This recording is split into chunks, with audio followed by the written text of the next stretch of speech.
Welcome to the fairest show on television. First tonight, we are learning about a major new threat of Chinese intelligence targeting everyday Americans, including you. Today, the White House press secretary sidestepped on whether the FBI could keep us safe from that and other threats, the latest of which comes from Chinese-made cranes used at U.S. military ports. And just last month, the administration issued a worldwide maritime port vulnerabilities advisory underscoring the potential threats posed by foreign manufactured port equipment. So, again, this is something that the president takes very seriously, and we'll always take action to make sure we protect our national security. In the latest iteration of Chinese intelligence using our freedoms against us, they, Beijing, now recruit spies on American social media sites, especially those focusing on job searches. Kelly Meyer is in D.C. with her exclusive reporting. Kelly, good evening.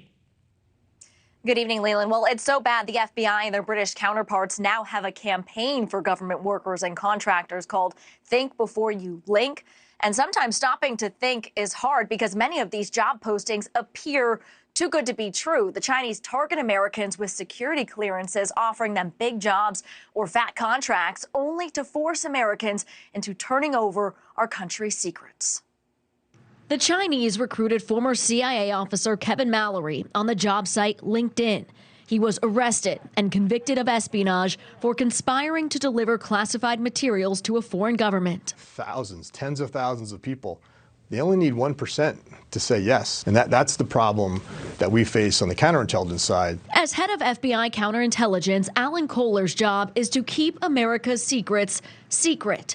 But professional network sites like LinkedIn and Indeed give Chinese spies direct access to those with America's most closely guarded secrets. We spoke with a man who believes he was the target of a Chinese recruiting effort after applying to a job post on Indeed.com.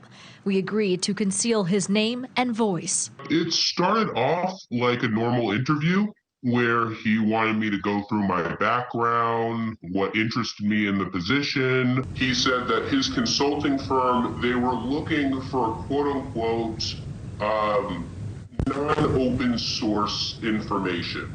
What did that translate to you? Potentially classified information. Since it's cheap and low risk, the Chinese can use LinkedIn to cast a wide net across everything from defense contractors to biotech. Miriam McIntyre is the executive director at the National Counterintelligence and Security Center. They're going after every sector in the U.S. economy. They're looking for people who are in academia, who are in research and development, who are in the private sector. More than 120,000 open jobs on LinkedIn require security clearances, showing the FBI faces difficult odds. Do you think the FBI, the U.S., is doing a good enough job in combating this? That's a good question. I think we're doing all we can do. We can certainly do better.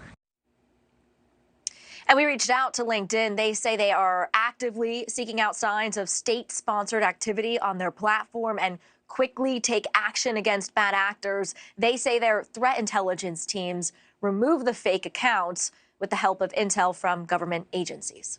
Sounds like a game of whack-a-mole almost. Kelly Meyer, thank you very much.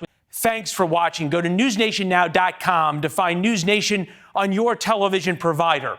And don't forget to subscribe. Click the red button to get more of NewsNation's fact-driven, unbiased coverage.